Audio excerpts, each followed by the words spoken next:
Hola, ¿qué tal, gente? Bienvenidos a otro programa de Axolot Podcast, programa X, no me recuerdo ya el número. El 8. 8. Sí. Programa No sé, número 8. tenemos y por tantos eso, que... como es el programa número 8, lo vamos a celebrar. Sí, Lo vamos a celebrar con una entrevista a una escritora. a Gabriela Espero Rakowski. pronunciarlo bien, que no me mate. Rakowski. Por el motivo de que estuvimos leyendo su libro que se llama Incendio Leve, un libro de poesía. muy bien. Un libro de poesía. Y bueno, en esta entrevista estuvimos presentes Carlos y yo. Carlos, ¿cómo te va? Ya que lo presento. Hola. Bien. También presento a Marisol Martínez, frente a mí. Hola, ¿cómo están?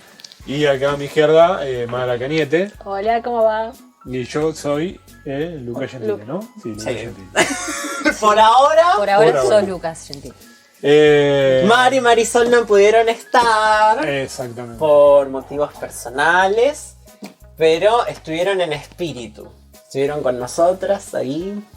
Sí, además también han leído el libro, nos han mandado sus Es preguntas. verdad, nos dieron sus Sí. preguntas. Yo leí las preguntas de ellas. Sí. Eh, Para eso las mandamos, Claro. precisamente. Bueno, nada, les comento un poco sobre Gaby Rakowski. Gaby nació en 1988, es profesora de castellano, literatura y latín, egresada del ISP Dr. Joaquín B. González. Ahí ganó también un premio por una poesía que está dentro de este libro, Incendio Leve, que lamentablemente ya no se consigue. Hizo una diplomatura en la UNSAM, en la Universidad de San Martín, creo que es. Sí. Y actualmente está cursando en la UNA, en la Universidad Nacional de las Artes, la licenciatura en Artes de la Escritura. Vamos a ver después que en realidad tan actualmente no está cursando por también motivos personales, pero bueno, nada. Fui compañero de ella en una materia y es una persona súper amable, súper amigable, súper cálida. Y nada, más que recomendar su literatura, ahora también la entrevistamos con motivo de que ganó una mención en un concurso de literatura del Fondo Nacional de las Artes. Toma mate. Toma mate. Nada, es una genia, esperamos que le vaya súper bien. Sí. ¿Algo que quieran comentar sobre su libro de poesía antes de mostrar la entrevista? Me gusta cómo usa los recursos naturales, se puede decir, para sus poemas. Siempre refiere a la naturaleza. No sé si es su musa o qué, se verá en la entrevista, se sabrá en la entrevista, pero me gusta ese recurso. No voy a emitir comentario porque no tengo una relación amigable con la poesía, entonces me cuesta mucho llegar. Es como yo. A mí tampoco. Pero sí, detectamos mucho esto, el uso como de la naturaleza. Lucas detectó también un poco sobre el uso o la reformulación del tango. Sí, el algo sobre la rock. musicalidad, sí, hablamos de eso. Ujú. Pero bueno, o sea, ¿contamos la entrevista o...? Claro, mal, ¿no? Claro. Bueno, nada, les dejamos a continuación la entrevista, esperamos que la disfruten. Síganos en nuestras redes Comenten, compartan, opinen, gracias. y sigan a Gaby Rakowski en Instagram, Facebook y donde la encuentren, que es una genia. También le agradecemos a ella por su tiempo, por haberse prestado para la entrevista. Gracias a ustedes de antemano por escucharnos. Y bueno, nada, eso. Disfruten, enjoy it. Enjoy la entrevista. The interview. Hola. ¿Qué tal? ¿Cómo les va? Bien. ¿Nos Hola. ves al revés? Sí, los veo al revés. Teniendo Bueno, a ver. patas para arriba. Lo voy a volver a dejar como Ahí estaba. está. ¿Todo bien? ¿Tanto tiempo? Tanto tiempo, Gaby, es verdad, sí. Bueno, qué lindo volver a verte. ¿Estás lista para la entrevista? ¿Ya se está grabando Lista. esto? Siempre lista. Buenísimo. Bueno, en primera instancia, este encuentro nos trae acá por una mención que obtuviste, ¿no? En el concurso del Fondo Nacional de las Artes. Sí. Queríamos que nos cuentes un poquito sobre eso. Bueno, me presenté al concurso, es la segunda vez que me presento. La verdad es que no tenía tanta experiencia de concursos. El año pasado me había presentado también al Fondo Nacional y a la Bienal de Arte Joven. Finalmente, bueno, no quedé, y este año dije, bueno, vuelvo a intentar, ¿por qué no? Sé que hay un discurso que da vueltas que dice algo así como que bueno, que son pocos, que es cuestión de suerte, que no sé, que tenés que ser un poco más conocido, circular, qué sé yo. Para mí es una oportunidad. Yo no me quedé atada a ese imaginario popular de que los concursos no. Por suerte no me quedé atada a eso y me presenté. Es una oportunidad, la verdad. Yo le recomiendo a todo el mundo que se presente siempre a los concursos.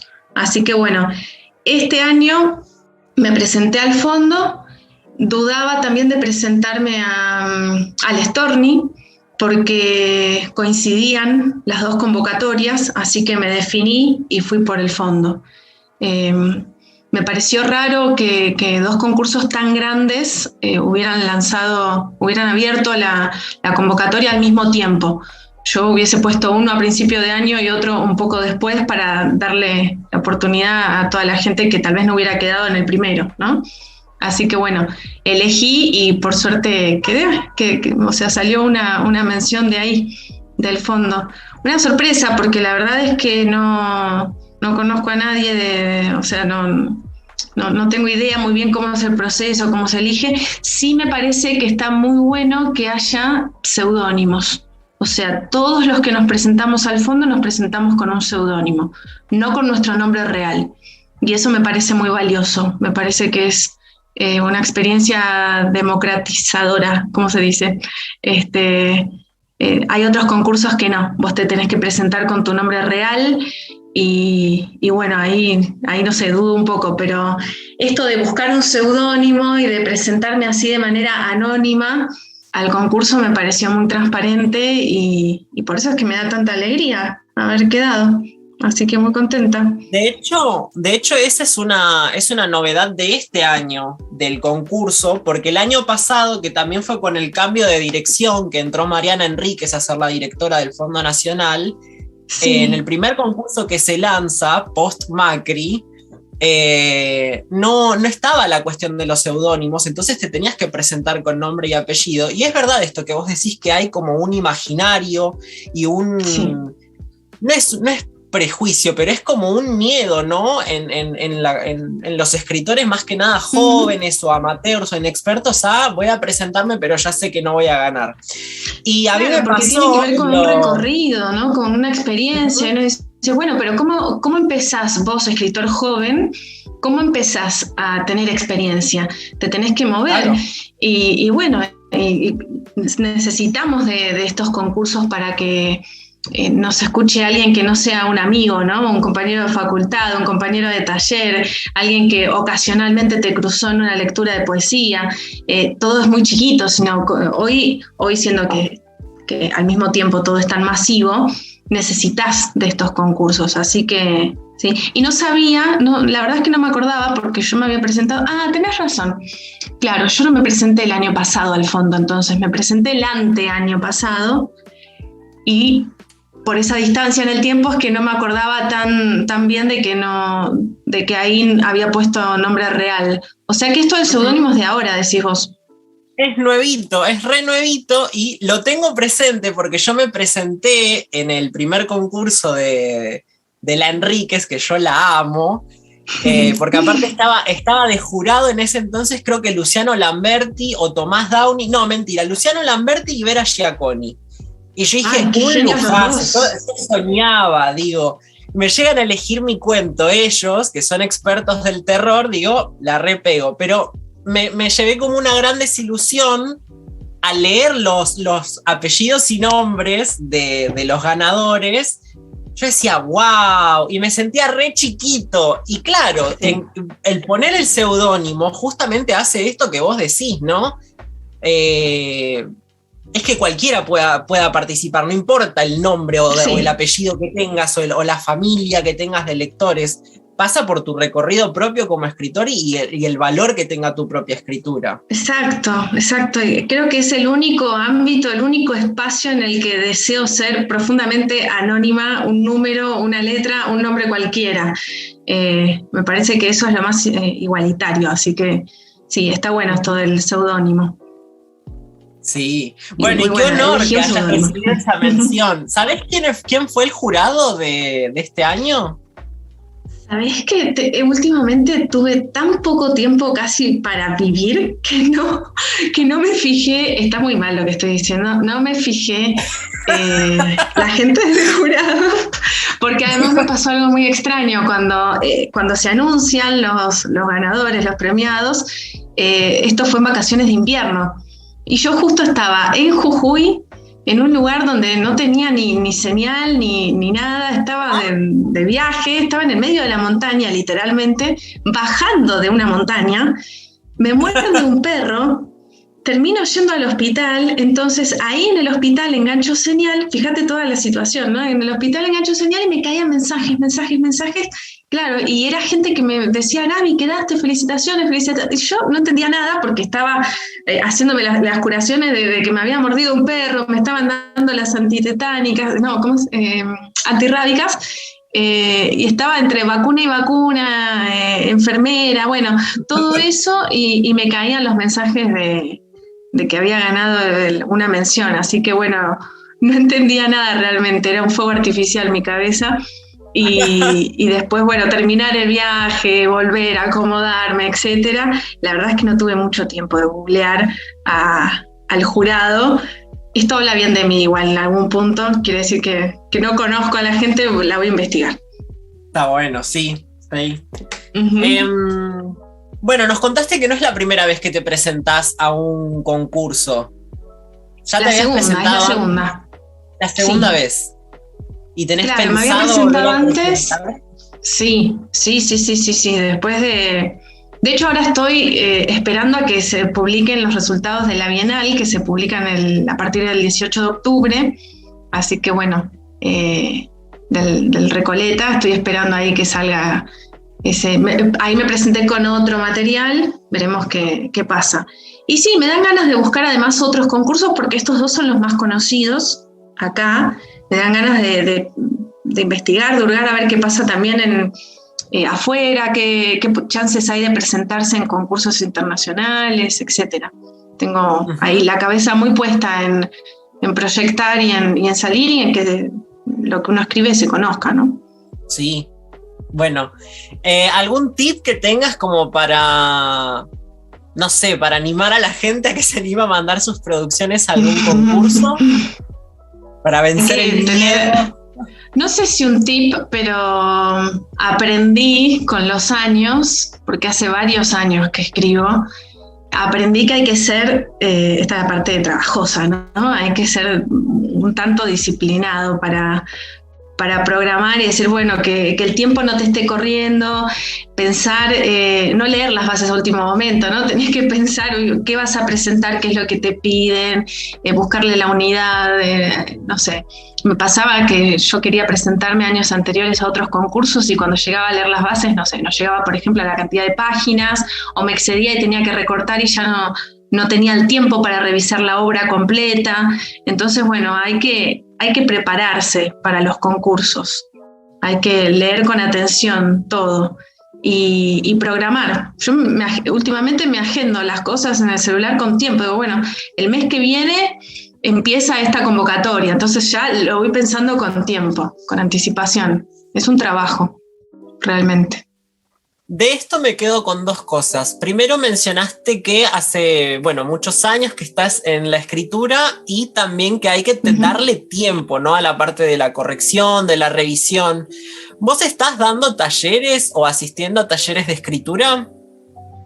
Voy a talleres de escritura y también los doy esporádicamente porque no mantengo un ciclo de todo el año, pero sí voy lanzando cada tanto en algún centro cultural o de manera privada, sí. El taller es una parte muy fundamental de mi existencia. Así que hace muchos años que los transito y que los doy, que los preparo, que los pienso.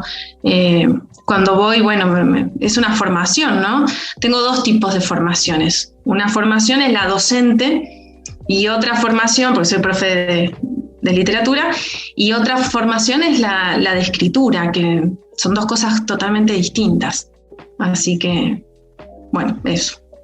Ya que mencionas esto, ¿no? Y también un poco la relación que hay con tus dos carreras, que son la licenciatura en Artes de la Escritura y el profesorado en Literatura y Latín. Sí, castellano, literatura y latín, sí. Ahí está. Vos sabés que en la UNA no es todo poesía, sino que también nos obligan un poco a escribir sobre narrativa breve, narrativa un poco más extensa. También está la parte de guiones en audiovisual o narrativa para videojuegos también, que se incluyó hace poquito en el programa de la carrera. Vos, ¿cómo te llevas con todo eso? Desde muy chica, bueno, yo iba a una escuela artística que está un poco denostada, ¿no? Y a mí me parece tan importante la educación artística. En esa escuela teníamos, además de las materias que tiene todo adolescente, de las materias de tronco común, teníamos desde cine hasta, no sé, robótica, teatro, expresión corporal. Entonces siempre estuve habituada a pensar en, no sé, para teatro yo no era la que salía al escenario, sino la que estaba detrás de escena planeando todo, que la luz estuviera bien, que la música concordara, que la ropa, que el guión. Después en el Rojas, de manera privada, digamos, hice algunos talleres de guión. En la UNA llegué a cursar narrativa con Gabriela Cabezón Cámara, bueno, poesía con Juan Fernando, ¿no? García, que nos cruzamos ahí, con Genovese, con Mirta Rosemer, así que nada, personalidades del mundo poético. Estoy habituada a pensar en todos estos géneros, en el guión, en la narrativa, en la poesía. Cuando empecé a escribir, o sea, el primer taller al que fui, en realidad mi intención era escribir narrativa. Y leo mucha narrativa también. Hace poco recién nombraste a Giaconi, esta semana leí un cuento de ella, Otro fantasma, y nombraste a Lamberti, también leí un cuento de él esta semana. Buenísimo, me encantó la canción que cantábamos todos los veranos, creo que se llama, creo que ese es el título del cuento. Así que mi intención cuando empecé a escribir era escribir narrativa. Pero muy rápidamente me di cuenta de que el discurso que me convocaba no era el párrafo, sino que era el verso. Así que bueno, me fui para ese lado muy rápidamente. Me perdí un poco con la pregunta que me habías hecho porque me fui por las ramas, pero vos retorname. No, está re bien, porque nada, es justamente esto, ¿no? Del recorrido lector y escritor que hace cada uno, y es muy loco esto que vos contás de que en tu cabeza o en tu imaginario creías que ibas a ir por la prosa, ¿no? Sí. Y terminaste yendo al verso. Sí, yo sé que el verso es un lugar del que no me voy a mover más. O sea, el verso, llegué al verso y de ahí no me voy más. Pero tengo el proyecto ahora, de hecho estoy acomodando muchas cosas de mi vida como para hacerme el tiempo a partir de 2022 para incursionar en la narrativa. Me interesa mucho la narrativa. Bueno, justamente eso era lo que te quería preguntar, si tenías pensado ir por ese lado, ¿no? O en algún género en específico. Está ahora muy fuerte el boom de nuevas escritoras latinoamericanas, y nada, nos sorprendemos todo el tiempo leyendo las nuevas cosas que hay de Gabriela Cabezón Cámara, Samantha Schweblin, Selva Almada. Sí. Sí, las tengo ahí como faros. Tal cual. Sí, mi intención es seguir con poesía, no me voy más de la poesía, incursionar en la narrativa, me encantaría ir por la narrativa extensa también. Y algo que estoy pensando últimamente, yo tengo una carpeta de Drive donde voy abriendo archivos y carpetas con los proyectos que se me ocurren, esta cosa metódica, ¿no? Acá no hay nada improvisado, hay que trabajar y hay que sentarse y planificar las cosas. Y estoy pensando, ya me abrí un archivo para incursionar un poquito en el diario, que la verdad es que es un género que yo no tengo para nada explorado y que me llama mucho la atención, y tiene que ver con el aprendizaje, en mi caso, de una lengua extranjera, porque hace 2 años que estudio ruso, y cada palabra del ruso, hay algo de mi genealogía, ¿no? Hay algo de mi familia, hay ecos de las lenguas eslavas en mi familia, pero ahora lo estoy estudiando a conciencia, digamos. Y cada palabra nueva que aprendo me deriva en un montón de pensamientos, y me gustaría registrar esa experiencia, esas comparaciones, esas ideas que me vienen a la cabeza con el aprendizaje del ruso. Me gustaría registrarlas en un diario. Hasta tengo el título pensado y todo, así que bueno, ese es un proyecto también. ¡Wow! Como diarios famosos tenemos el de Pizarnik, que es como una reflexión sobre su propia escritura, y también creo que el de Virginia Woolf. Es verdad, no es un género tampoco muy explorado, académicamente creo que no se lo trata mucho, pero suena re interesante. Debe haber todo un nicho sobre eso, ¿no? Al que obviamente todavía no tuve acceso. Seguramente si me pongo a investigar voy a encontrar un montón de material. Me parece que ahora Mercedes Alfón publicó un diario, no estoy muy segura, pero la sigo a ella, leí su última novela y ahora vi que había lanzado esto y tengo ganas de ver de qué se trata. Lo googlearemos. Exacto. Bueno, en agosto de 2018 se publica tu primer libro de poesías por Discreta Dorotea, que ya te voy a preguntar qué sucedió con esa editorial, porque la estuvimos googleando y no sabemos qué ocurrió. Este primer libro se llama Incendio Leve. ¿Querés contarnos un poco sobre este libro? ¿Cómo lo pensaste? ¿Cuánto tiempo te llevó escribirlo? Nada, el proceso de escritura. Es mi primer libro, le tengo cariño por eso.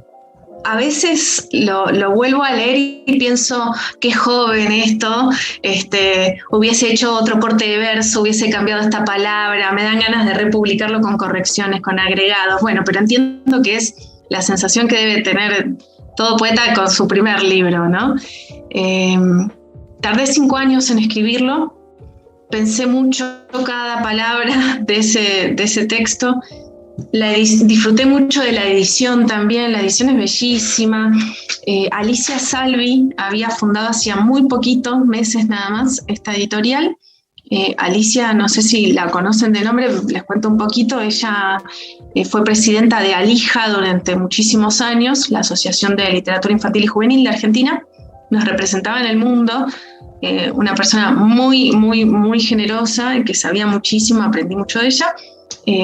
Apenas, empieza con su proyecto de la editorial. A los pocos meses ella se enferma de cáncer y muere al año. Así que la editorial lamentablemente murió con ella. Alcanzó a publicar 5 o 6 libros y para mí fue todo un regalo que me hubiera dado la posibilidad de publicar con ella. En ese año que Alicia no estuvo muy bien, yo no la quería molestar y ella me buscaba y me decía, pero mandame tu material. Me ponía plazos, me decía, te espero hasta este mes y vos me mandás tu material y yo quiero que se publique. Así que fue un proceso lindo porque fue lo último que pude compartir con ella. Qué lindo y qué importante, ¿no? Quedó súper especial y el libro también, ¿no? Vas a tener como el recuerdo. Ese recuerdo, sí. Del primer libro y además una persona que influyó mucho en mi formación como docente y como escritora y también como persona. Así que esa es la experiencia con Alicia. Y también aprendí mucho sobre la edición, cosa que yo obviamente no sabía porque nunca había publicado antes. Desde, el tipo de papel hasta pensar la letra, ver la maqueta, ¿no? Algunos me di el lujo de jugar un poco plásticamente con el libro porque, por ejemplo, hay un poema que habla sobre los reflejos, la lluvia, el piso, las luces. Entonces A la diseñadora le pedí si podíamos poner el texto al derecho y el texto volcado al revés, como si fuese un espejo. Entonces, bueno, marcas de agua, jugamos mucho con eso. Hay pequeñas ilustraciones en el interior del libro, hojitas sueltas por ahí, la naturaleza siempre. No sé, desde elegir el color, todo me fascinaba. La tapa la dibujé yo y después le pedí a la diseñadora que, bueno, que ella lo hiciera mucho mejor y digitalmente, pero el diseño es mío. Todo lo que se podía hacer en ese libro, de todo participé. Así que un recuerdo Buenísimo. muy lindo. Uh-huh. Qué bueno es. Porque aparte está bueno hablar, no me quiero extender mucho sobre esto, ¿no? Pero pensar en la literatura como... El libro como objeto, ¿no? El libro como objeto para analizar no solamente el poema, un poema solo, sino cómo va ese poema en relación con los otros. Vos, por ejemplo, los dividiste en 4 partes, ¿no? ¿O 5? Sí, 5 partes, sí, por temas. 5. Ajá. Y está buenísimo esto, ¿no? De ir pensando también, bueno, para Barthes el autor murió, ¿no? Pero en pensar cómo el autor influye sobre el objeto libro, que creo que fue algo que también habíamos discutido en la cursada, con nuestro profe, que era el fundador de Barba de Abejas. Sí, con Eric Sherlock, sí. Bueno, nada, es un debate larguísimo, pero es súper interesante y está bueno que lo traigas acá. Sí, re lindo. Y ahora que hablas de las 5 partes del libro, mirándolo a la distancia, que tampoco pasó tanto tiempo, pero para mí es un abismo, porque pasaron muchas cosas en este... Una vez que vos publicás tu primer libro, listo, ya tu cabeza quedó ahí y volás para otro lado. Yo creía que un autor siempre iba a tener un estilo, ¿no? Que se iba a manejar en ese ámbito de lenguaje conocido, ese estilo propio que hubiera podido forjar en ese momento, no sé, con corrimientos, pero dentro de una estética, ¿no? O con ciertos temas. Creía que me iba a pasar eso y que a todo autora le pasaba eso, y me sorprende mucho porque hoy estoy escribiendo cosas tan distintas entre sí que digo, bueno, se podía jugar mucho más, ¿no? No es solamente que encontrás una zona de confort, un lenguaje que te gusta y que te quedás ahí. A mí me sorprende eso, que siento que el segundo libro, que fue el que presenté al fondo, es muy distinto del primero, de Incendio Leve, y que el tercer libro que estoy escribiendo ahora también es muy diferente, y que las ideas, los proyectos que tengo ya abiertos para otros libros son todos muy dispares, así que esa diversidad me sorprende. Qué loco, sí, porque yo también escuché mucho, Mariana Enríquez lo dice mucho, ¿no? Esto de que los temas o los tópicos que toca un autor son siempre los mismos, ¿no? Como que un autor puede trabajar diferentes géneros, puede trabajar diferentes, no sé, géneros me refiero como a terror, horror, sí, fantástico, pero también género en cuanto a novela, cuento, poesía. Ella dice eso, ¿no? Como que un autor puede trabajar diferentes géneros, pero que los temas van a ser siempre los mismos.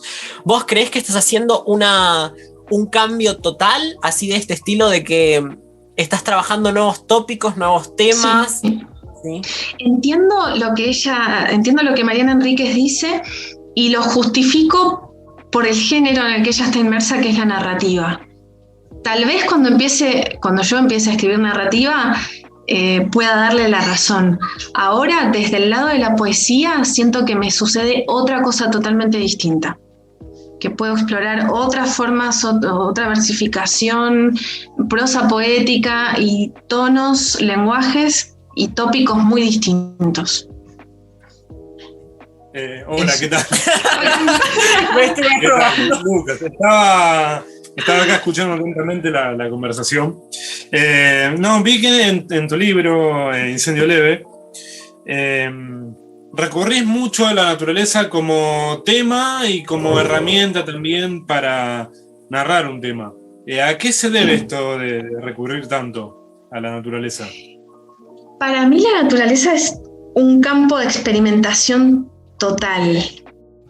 me gusta la naturaleza, es cierto, hay algo biográfico, pero también en los talleres me dicen que me preguntan en los talleres cuando ingresa gente nueva que no me conoce, me preguntan si yo soy bióloga o si no sé, me dedico a otro palo, ¿no? Y a mí me gusta un poco que me confundan con eso, porque tiene que ver con el trabajo de investigación que hago.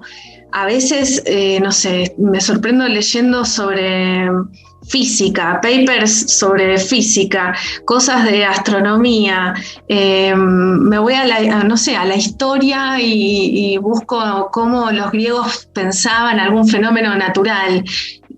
No sé si se entiende, pero voy a otros lenguajes que en principio no tendrían nada que ver con lo poético, me empapo de ese texto y después trato de llevar, ¿sí? De traer, de arrastrar sedimentos de eso que voy leyendo, que no tiene ningún punto de contacto con la poesía, pero me gusta explorar ese lenguaje y lo traigo para mi mundo. Así que la naturaleza me parece un campo de experimentación y de juego total. Es muy lúdico. Busco cualquier cosa que esté relacionada con la naturaleza y después de ahí traigo para este lado. Y esto por ahí es una percepción mía, por ahí estoy equivocado. Dentro de la musicalidad que hay en cada poema, yo noté algo de tango. ¿Puede ser o estoy muy errado? No, estás muy en lo cierto. Qué increíble, a mí me sorprendió mucho esto, lo del tango. Hay un poema de Incendio Leve que a conciencia tiene un lenguaje tanguero, pero después en el resto no me había dado cuenta de que quedaban cabos sueltos, y sí, lo volví a leer y sí, y tiene que ver con mi infancia, porque en mi familia, bueno, se escuchaba mucho folclore y mucho tango, así que crecí con eso.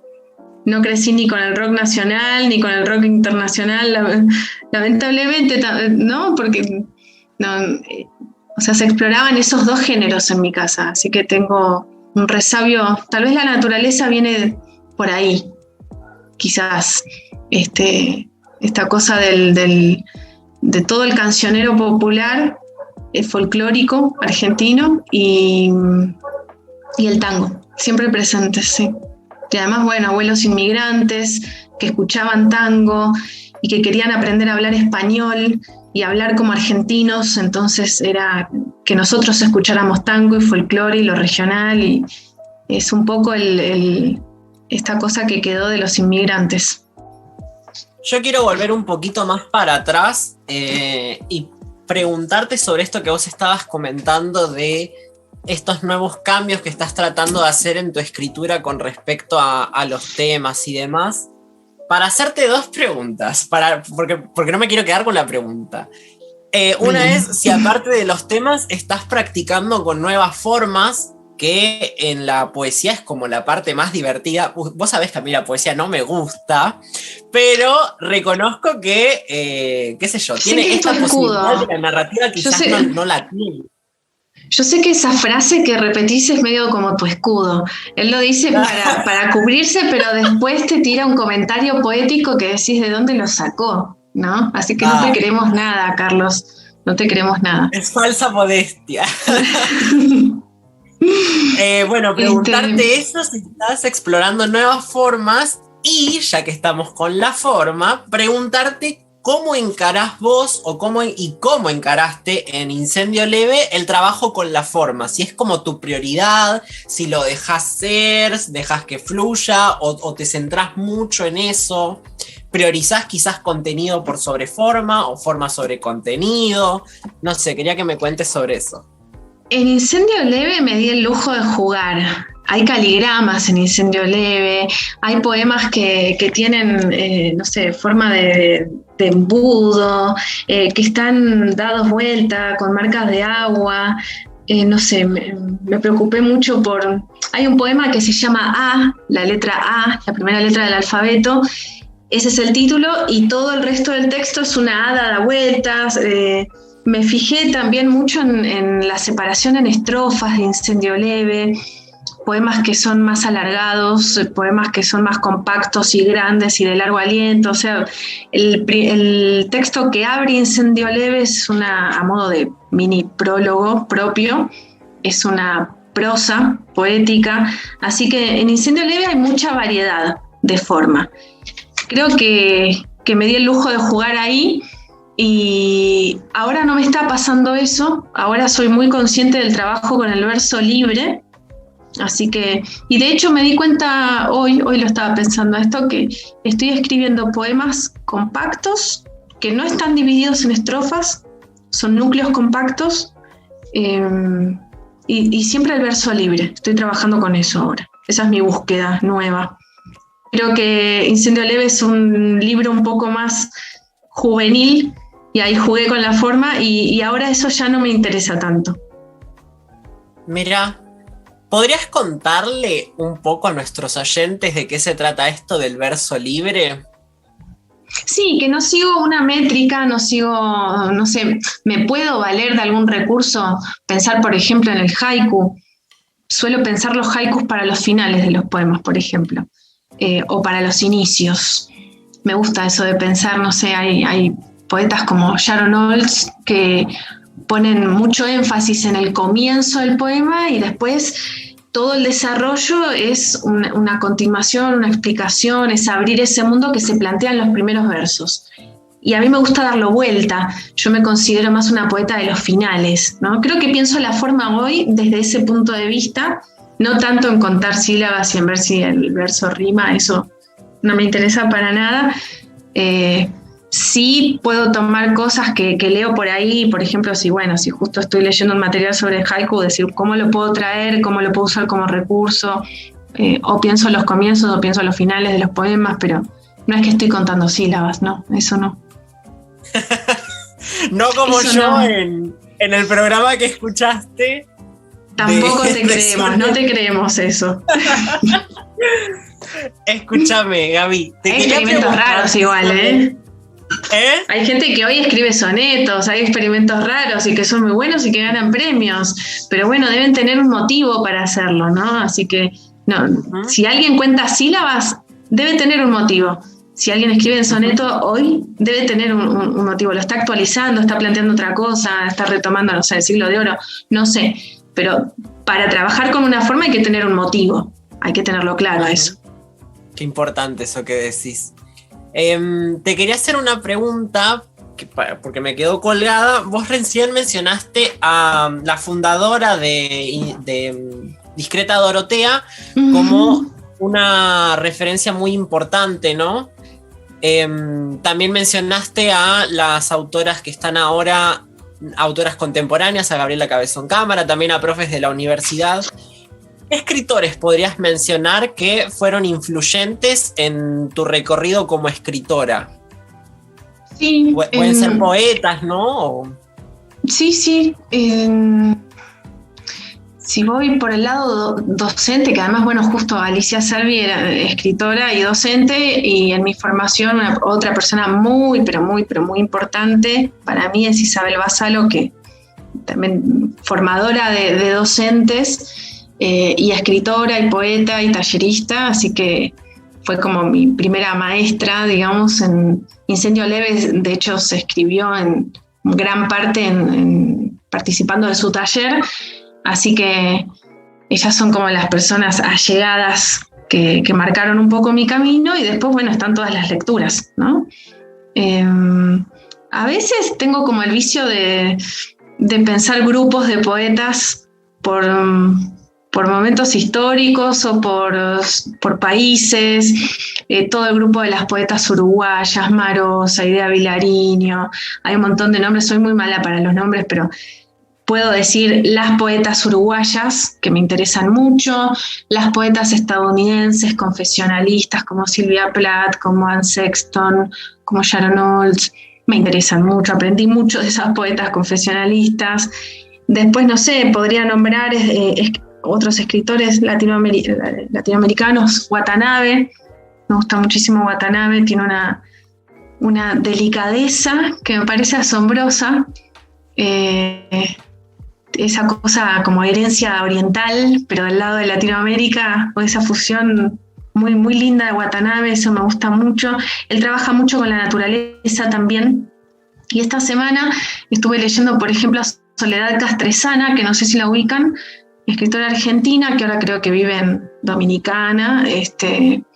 Bueno, ella tiene un libro, varios, pero tiene uno que me impactó bastante, se llama Carneada, ese texto, y hay mucho de cosa media argentina, de la pampa, de faenar el animal, pero hecho poema. Creo que conecta muy bien con todas mis raíces folclóricas y de abuelos inmigrantes y de los poemas que yo estaba escribiendo, que ya había cerrado el libro cuando conocí la poesía de Castresana. Me impactó esa coincidencia, ¿no? Cuando descubrís un autor que de repente tiene algún punto de contacto con lo que vos estás escribiendo, eso me parece hasta mágico, no sé. Un poeta muy importante también, Faro para mí, pero que lo descubrí hace poquísimo tiempo, es Leopoldo Castilla, y no puedo creer cómo no lo encontré antes. Así que ahora estoy rastreando los libros de él por todos lados. Hace un mes conseguí uno que se llama, es una antología, la publicó Visor, se llama Era el único planeta que cantaba. Una antología de él porque casi toda su obra está publicada afuera.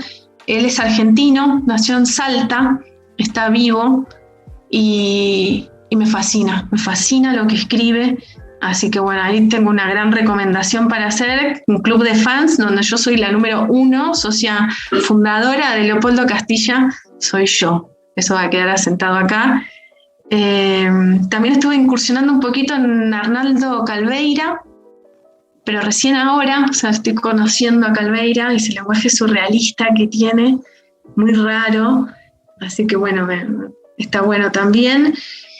Después, no sé, sigo con mi vicio de grupos de poetas por países y están las poetas de Brasil también, Adelia Prado, que la publicó Griselda García acá. Tiene un estilo muy distinto al mío porque ella es más irónica y trabaja un poco con la religión, con el discurso religioso, que yo debo tener 2 o 3 poemas que retoman algo del discurso religioso, obviamente lo dan vuelta, y ella hace una fusión súper interesante porque no sabe, crees que su búsqueda es absolutamente genuina y al mismo tiempo tiene una postura tomada, ¿no? Y una decisión, así que es muy interesante lo que hace Adelia Prado ahí en su poesía, cómo se ríe en los poemas. A mí eso no me sale, busco otros tonos y me interesa mucho cuando un autor o una autora es capaz de reírse en los poemas o cuando es capaz de gritar. ¿Quién grita hoy en un poema? No sé, yo no lo hago, yo voy más por un discurso muy íntimo, muy interno, muy de fusión del yo lírico con algo natural o con algo cósmico. No grito en los poemas y sí me interesa la gente que lo hace. Quiero ver cómo lo hacen, ¿no? Eso está bueno para investigar. Después, bueno, poetas muy clásicos acá, argentinos, Giannuzzi, qué sé yo. Poetas actuales, vos nombrabas a las narradoras actuales como Almada, como Cabezón Cámara, bueno, como Schweblin. Yo pienso en poetas actuales, pienso en Estela Figueroa, pienso en Genovese. La lista es tan grande, trato de leer todo lo que puedo. Cada vez leo más, así que ojalá siga creciendo esa lista. No, buenísimo, me encantó esta parte, me encantó porque voy a salir corriendo de acá con un montón de recomendaciones para ir a buscar y a comprarme todos esos libros porque creo que no conocía a nadie, o capaz me sonaban un par de nombres, pero nada, tener estas recomendaciones así de primera mano es buenísimo. Sí.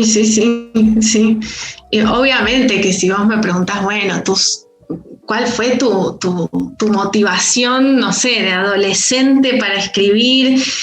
Y yo en mi casa leía narrativa y leía los libros que estaban ahí, que todo ese universo eslavo que siempre me acompañó, o sea, viste que hay como una especie de imaginario un poco romántico del estudiante de letras que dice que lee Crimen y Castigo y vos decís, ay, wow, lee Crimen y Castigo y qué bueno, pero en mi casa eso estaba ahí, o sea, no fue por seguir ningún impulso romántico o porque todo el mundo lo hacía, estaban los cuentos de Chekhov, estaba Gogol, estaba Tolstoy, estaba Turgeniev, estaba Dostoyevsky. Entonces yo tenía todo ese estante, que lo sigo teniendo hoy, ese estante de narrativa rusa, y bueno, no tenía nada que ver con la poesía, ¿no? O sea, mis lecturas, o sea, pasé de Andersen, de los cuentos de Andersen, de niña, a la narrativa rusa de la segunda mitad del siglo XIX.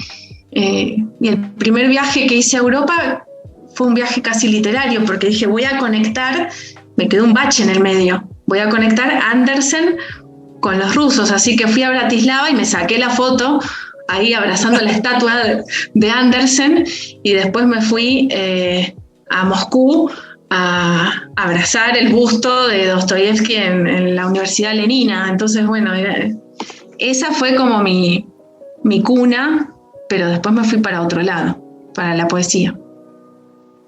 Un recorrido muy rico, además. Se nota por todas las recomendaciones que haces, por lo que mencionás.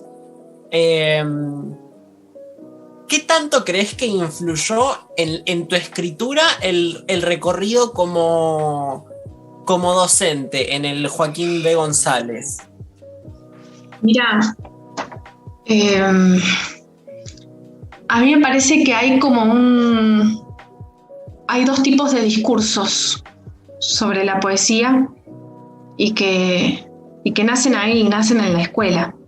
Por un lado está ese discurso de que la poesía es meramente la expresión de un sentimiento, y entonces nos quedamos en una cosa emocional y en el poema que viene con el chocolate, ¿no?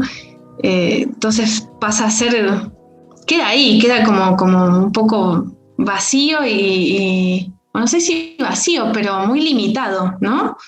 Un discurso limitado, como bueno, el poema es aquel verso que habla del amor y no, hay que incentivar otro tipo de lecturas también. Esa, pero también otro tipo de lecturas en los adolescentes y en los docentes. Y después te vas al otro extremo y tenés ese discurso que habla de la poesía como un género absolutamente imposible, inaccesible, y que no se entiende. Y además esta cosa de, bueno, ¿por qué decir de una manera tan rebuscada algo que en realidad se puede decir mucho más fácil de otro modo, ¿no? Entonces están esos dos extremos, y para mí la enseñanza de la poesía tiene que aprender a surfear entre esos dos extremos, pero para eso hay que leer, hay que llevar ejemplos al aula. Yo puedo entrar al aula con una propuesta de taller y llevar poemas de Sbarra, por ejemplo, El mal amor, Plástico cruel, y a los pibes les va a encantar, porque vos sabés que estás entrando por el lado del poema que habla del desamor, pero con una metáfora que está buena y que es accesible, ¿no? Yo entiendo un poco también esa cosa del poema hermético. Bueno, será para otro momento de la vida el poema hermético. Tenés que ingresar al aula con una propuesta didáctica. El aula es otra cosa. Vos vas a enseñar, entonces tenés que bajar un poco ese discurso.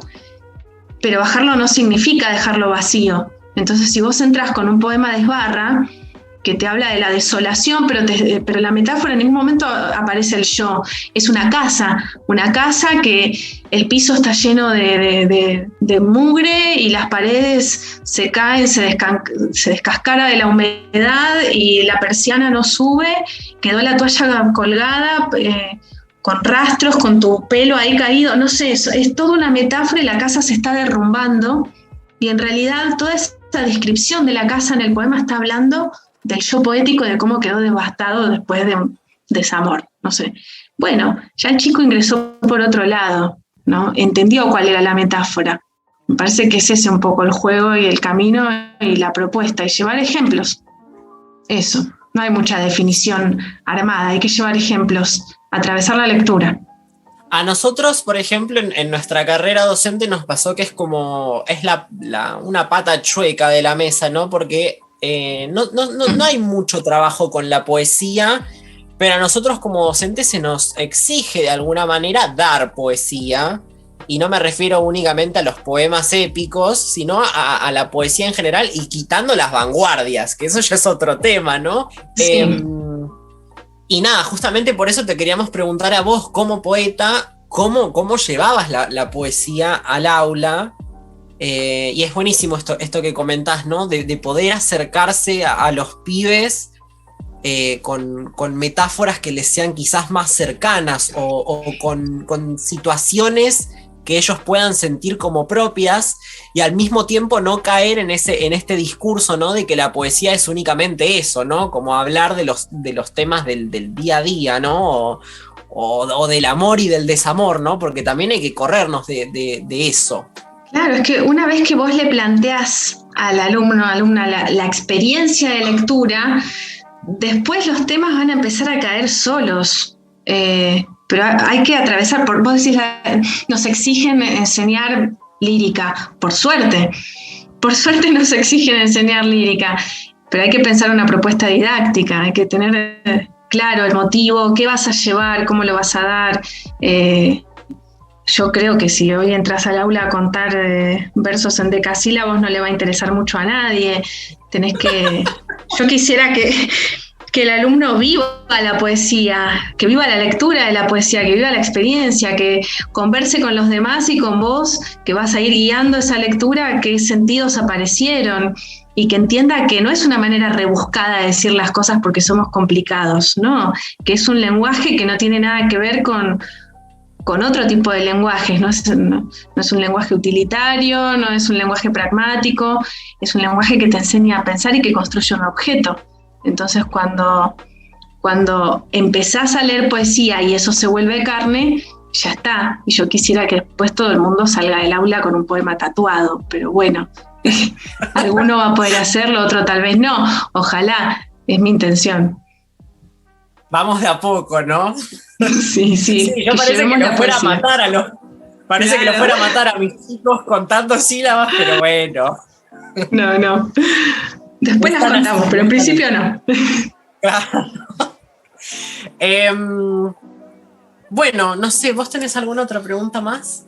No tengo. Sí me quería resaltar algo, que me gusta esta propuesta de darle una tridimensionalidad a cada poema, que no quede solamente en letras y papel, sino que haya una imagen, una intención gráfica en las palabras, pensar también en la textura, tratar de buscar que no sea solamente algo que sea leer y ya está. Claro, ese juego plástico, ¿no? Que a mí me interesa. Sí. Casi como buscar una sinestesia, ¿no? Que haya otros sentidos involucrados. Sí, a mí después, me gusta. Quizás me la bajaste un poco con esto que dijiste que no te gustaba el rock nacional y yo dije, escuché. No, pero no digo que no me gusta. No digo que no me gusta, digo que lamentablemente no. No es muy. Por lo menos yo lo vi de esa forma. Dije, acá hay influencias del flaco y no nada que ver. Es que obviamente lo escuché después, pero hablo de la crianza más de infancia, ¿no? Donde vos escuchás lo que te dan, después sos más grande y elegís. Pero en esa crianza de infancia había dos géneros en mi casa y era el folclore y el tango. Después para mí llegó todo lo otro. Sí, bueno, así que lo leíste muy bien. El tango está como más a flor de piel, digamos. Uh-huh. Sí, en Incendio Leve sí. No se ve en cámara, pero está Lucas hojeando tu libro acá, mirando los poemas. Yo tengo 3 señalados que son mis favoritos. 2 de ellos los leí en el programa. Y bueno, ahora queríamos invitarte a que vos nos leas algunos de tus poemas, los que vos quieras. Les puedo leer textos nuevos que no están acá en Incendio Leve, si quieren. Bueno. Algunos de los que presenté al fondo. Puedo leer el poema que abre ese trabajo. A ver, ya que hablamos de la naturaleza, por ejemplo. Bueno, les leo este. Este es el poema que abre el libro, el que presenté al fondo. Cuando un animal devora su camada, tierna, recién parida, no sirve para criadero. Primates machos matan primates machos para que no compitan por las hembras. Ratas madres comen crías de ratas madres, las aplastan con su abdomen tibio y elástico, usurpan sus nidos, otros úteros, pozos de tierra oscura, donde nadie las ve, donde roen cabezas, cuellos, patas. La naturaleza es sabia, dicen, y te abandonan, y te comen en silencio, y ninguna ley natural nos ampara. Ese es el texto que abre, que no tiene nada que ver, se habrán dado cuenta, con Incendio Leve, ¿no? No, y es súper crudo. Sí, acá hay todo un universo. Acá hay todo un universo muy, muy crudo, hay poemas muy fuertes y después hay otros que intentan nivelar un poco esa tensión y hay algunas cosas un poco más cósmicas, más de la naturaleza, más contemplativa, pero después hay otros poemas donde los personajes son animales que se comen los unos a los otros. Sí, hay mucho de eso. Puedo leer otro, si no, a ver, otro de la misma serie, para ver esta intención. Conejos. Mataste conejos frente a mí. Dijiste que no podía encariñarme, no podían ser nuestras mascotas. Los colgabas de un árbol y el mundo al revés era lo último que veían. Estirabas el cuero, elogiabas la escultura, les abrías la panza, te gustaba adivinar lo que habían comido. Yo los miraba a los ojos y me esforzaba por entender sus últimas palabras, el extraño conjuro con que maldecían a mi padre. Ese es otro de los poemas de la serie de los conejos. Puedo leer uno más, si quieren, como para no hundirnos tanto. Cerrar Hay varios. Esta es toda una serie que explora este universo de animales y hay ratas, hay ballenas, hay conejos, varios. La ropa tendida. Hay que tender los cuerpos, escurrir los conejos como sábanas blancas, mecerlos al viento. Faenan, y soy pequeña para la sangre que cae desde los árboles. Cortes puntuales, movimientos mecánicos, no se dejan huellas, no se resalta la muerte sobre la muerte.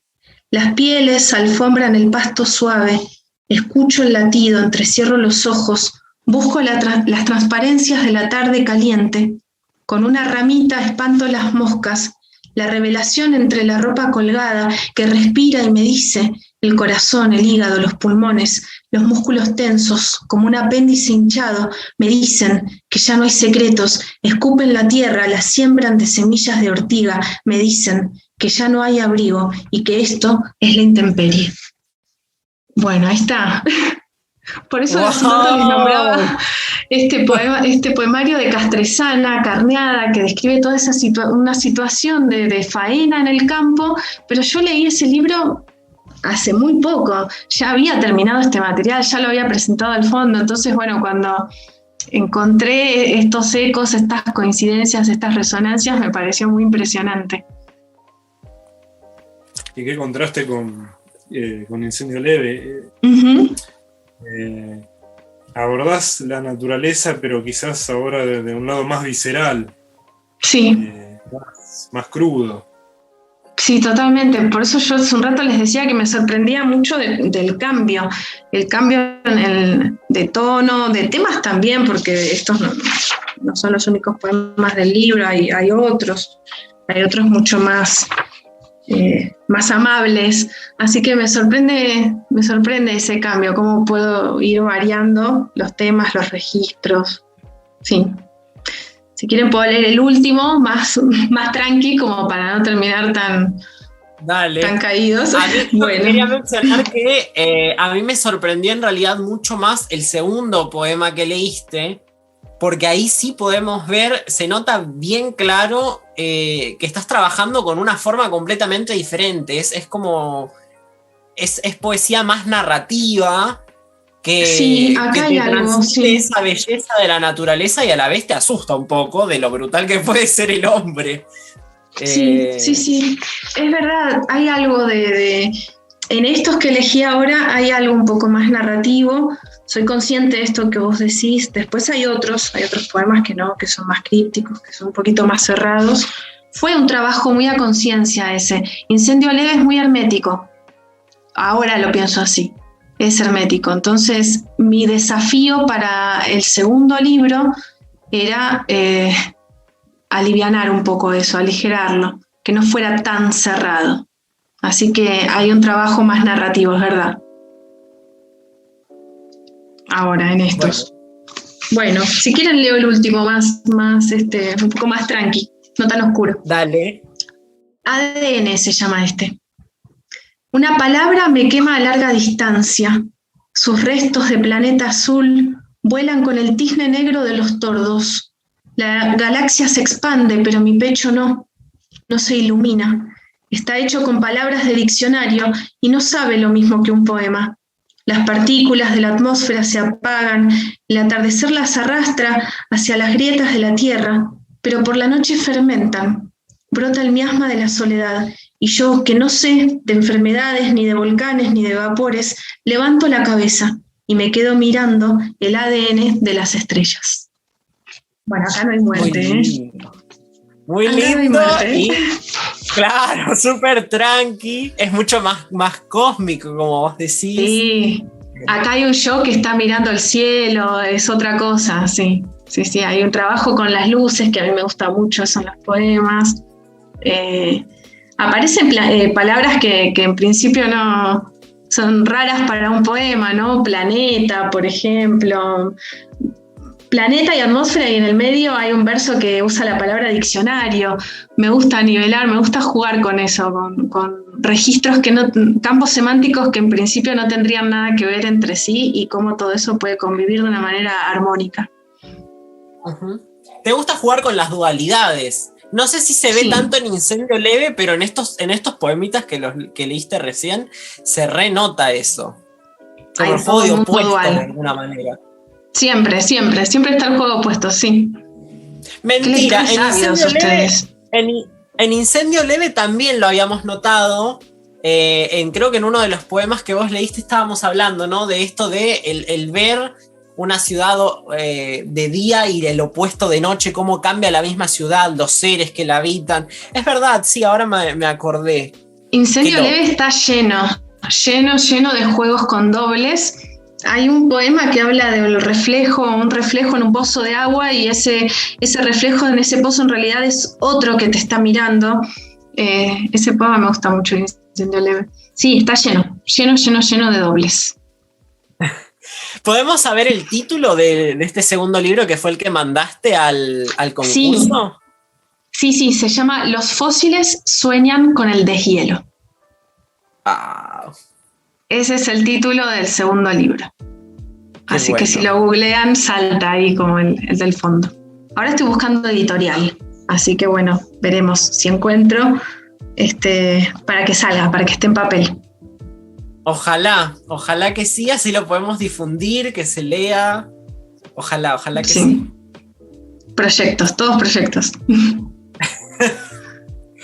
Bueno. Proyectos para concretar, obviamente, ¿no? Hay que trabajar y concretar, sí. Y sí, me imagino. Y tenés que volver a la UNA en cuanto puedas para seguir ahí buscando. También. Acabo de terminar un posgrado en la UBA, así que ahí haciéndome espacios para volver a habitar espacios nuevos. Qué genial. Bueno, Gaby, te súper recontra remil, reagradecemos por la entrevista. No, por favor. Tiempo. Gracias a ustedes. Escuché el podcast anterior, también me gustó mucho la lectura del Cuervo, creo que ya se los había dicho. Me quedó resonando ese poema largo, hay que animarse a leerlo así. Las recomendaciones también, así que vamos cruzando los puentes. Bueno, muchísimas gracias por escucharnos.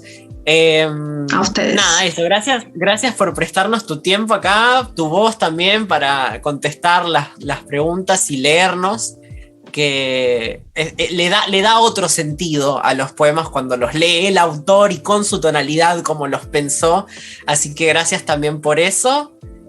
Tal Y cual, bueno, nada, vamos a gracias. estar a la expectativa de que puedas lanzar otro libro de poemas, así vamos a leerlo. Dale, dale. Gracias, chicos. Gracias por el trabajo, por la invitación y por todo, por la buena onda. Bueno, gracias, Gaby. Gracias. Nos vemos. Nos vemos. Chau, chau.